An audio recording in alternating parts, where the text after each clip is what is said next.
Good evening friends. सो सबसे पहले मैं यहाँ से स्टार्ट करना चाहता हूँ कि अगर आपको याद होगा हमने मंडे की वीडियो में बात करी थी कि मार्केट में कोई भी वीकनेस नहीं दिख रही है और आईटी अब नेक्स्ट अप मूव की रैली को पुश कर सकता है। आईटी सेक्टर जहाँ सभी यही सोच रहे हैं कि रिसेशन आएगी, आईटी सेक्टर गिर सकता है। वहाँ आईटी सेक्टर मुझे लगता है कि यू टर्न होके पूरी तरह से ऊपर जा सकता है। और फिर मैंने आपको 2-3 स्टॉक के एग्जांपल भी दिए, जैसे कि विप्रो वगैरह बताया था जब वो 390 के आसपास चल रहा था। मैंने कुछ एग्जांपल दिए थे और हमने आज देखा है कि आईटी में एक अच्छी मूव भी आई है कल से और आज में। अब जो मेरे स्क्रीन पे ओपन है बैंक निफ्टी, ये मैंने इसलिए ओपन किया है क्योंकि हमने लास्ट वीडियो में बताया था कि बैंक निफ्टी ने एक चैनल ब्रेक किया है और जो मुझे नेक्स्ट टारगेट दिख रहा था, कुछ यहाँ तक दिख रहा था। बट क्या आज की ट्रेड मुश्किल थी? मुझे नहीं लगता है। अगर आप मेरी वीडियो देखते हैं तो आपने देखा होगा मैंने हमेशा फर्स्ट 15 मिनट की कैंडल को काफ़ी इंपॉर्टेंस दिया है एंड उसकी डायरेक्शन में ही मैंने हमेशा ट्रेड किया है। तो अगर आप देखोगे फर्स्ट 15 मिनट में बैंक निफ्टी इधर ओपन हुआ, ऑब्वियसली मैंने ये टारगेट रखा था, ये स्टॉप लॉस रखा था। अगर आपने आपको याद होगी तो फर्स्ट 15 मिनट के बाद जो नेक्स्ट फॉलो अप कैंडल बनी ये इसके ऊपर नहीं गई और थर्ड कैंडल में इसने फर्स्ट 15 मिनट को ब्रेक कर दिया। अगर आपने इसे स्टॉप लॉस लेके भी ट्रेड किया होता, तो हम यहाँ तक तो पहले बात कभी पहुँचे ही नहीं। उसके बाद बैंक निफ्टी इसी रेंज में देखो आप कितनी देर स्ट्रगल करता रहा। तो ये तो क्लियर हो गया था कि ये इसके ऊपर जा ही नहीं रहा था और फिर यहाँ से जो फॉल आई, इसमें हमें फँसना नहीं था क्योंकि इसके ऊपर जा ही नहीं रही है बैंक निफ्टी। एंड जो ये फॉल आई, जब मैंने इसे सपोर्ट लेके रखा हुआ था, ये इस एक कैंडल में ही नीचे आ गई। अब ये वापस यहाँ से एक बाउंस आया था, फिर वो सस्टेन किया, नहीं किया, ये बाउंस आई। अब ये बाउंस क्यों आई? लॉजिक तो है, मार्केट आवर के बाद तो सारी चीज़ों की लॉजिक निकल जाती है। अब अगर आप देखोगे इस बॉटम से अगर मैंने टॉप को रिट्रेस किया है, तो ये 61.8% से बाउंस आ गई।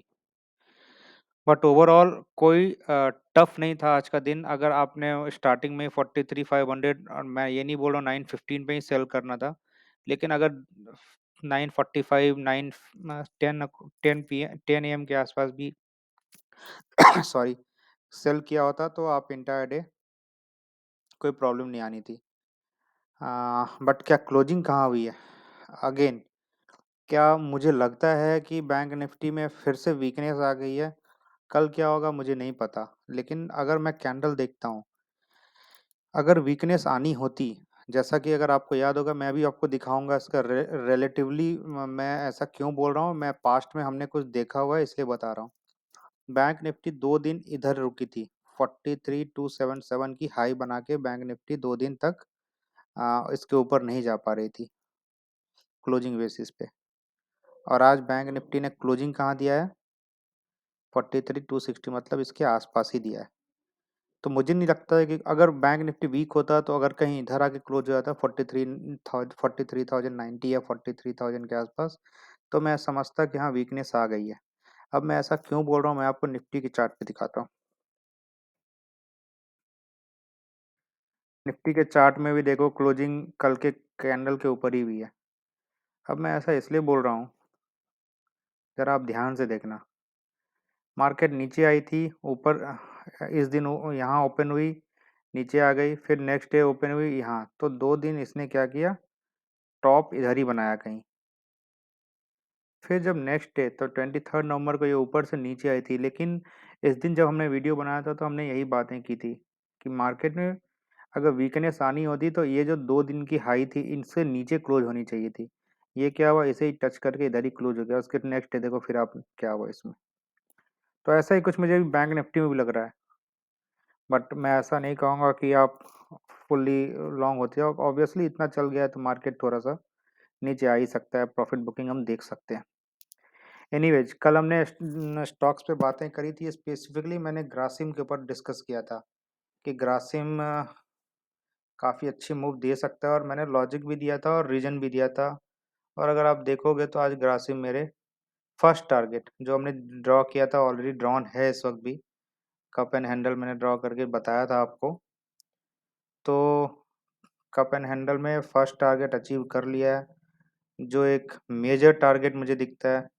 अब नाउ द क्वेश्चन इज, मैं इस स्विंग को पकड़ूं या इस स्विंग को कंसीडर करूं? ये आप को अगर पता है तो वेल एंड गुड, नहीं पता है तो कमेंट करके बताएं कि मैंने इस स्विंग को क्यों कंसीडर किया और इस स्विंग को क्यों नहीं कंसीडर किया है। अ, अगर आपने कमेंट किया तो मैं सॉरी, अगर आपको नहीं आइडिया है तो कमेंट करो, मैं आपको डेफिनेटली ये बताऊंगा।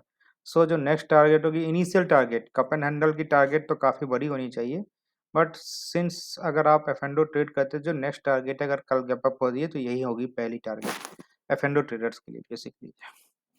ओके। सो फिर हमने कल बातें की थी टेक महिंद्रा के ऊपर, कि टेक महिंद्रा मुझे लगता है काफ़ी अच्छी ब्रेकआउट दे सकता है। एंड टेक महिंद्रा में ब्रेकआउट आई, प्रॉफिट बुकिंग आई, लेकिन चार्ट में अभी भी कोई प्रॉब्लम नहीं है। और ये तो बहुत ही ईजी है, रेक्टेंगल की ब्रेकआउट है और ये काफ़ी अच्छा ऊपर जाने के लिए तैयार है अब। सिमिलरली आप टाटा टीसीएस में देख सकते हैं, नीट ब्रेकआउट है, इसमें तो मुझे कुछ कहना भी नहीं है, ये नीट ब्रेकआउट है।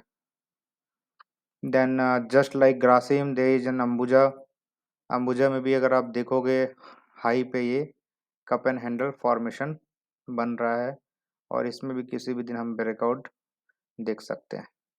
अब जो कल के लिए ट्रेड मुझे लगता है, या फिर आप बोलो नेक्स्ट वीक के लिए जो एक ट्रेड लगता है, वो काफ़ी इंटरेस्टिंग ट्रेड है।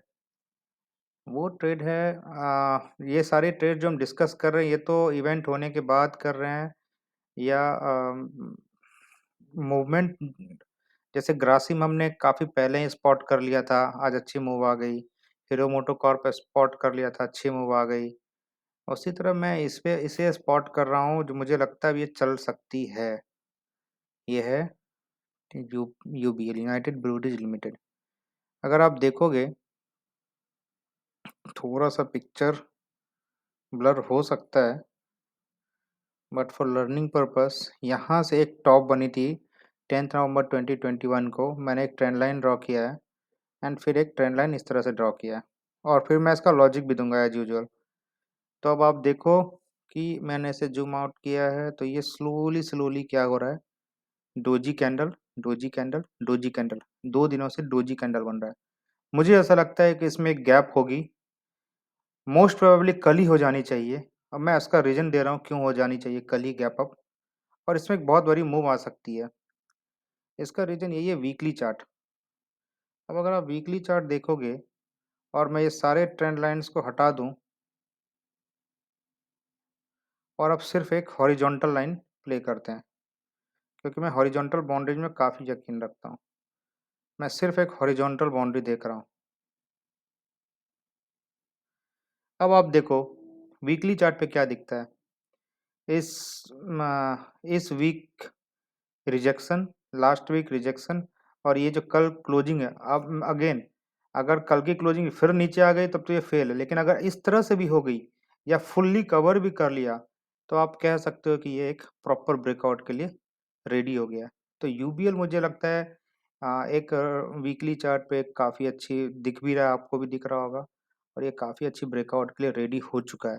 तो मैं इसमें एक पोजीशन बनाने के लिए अब रेडी हूँ, और इसमें एक काफ़ी अच्छी पोजीशन बनेगी। वन मोर थिंग, अगर आप इसे थोड़ा और ध्यान से देखोगे तो मंथली चार्ट पे इसने सितंबर में हाईएस्ट क्लोजिंग दिया था, मंथली क्लोजिंग इसकी की हाईएस्ट थी।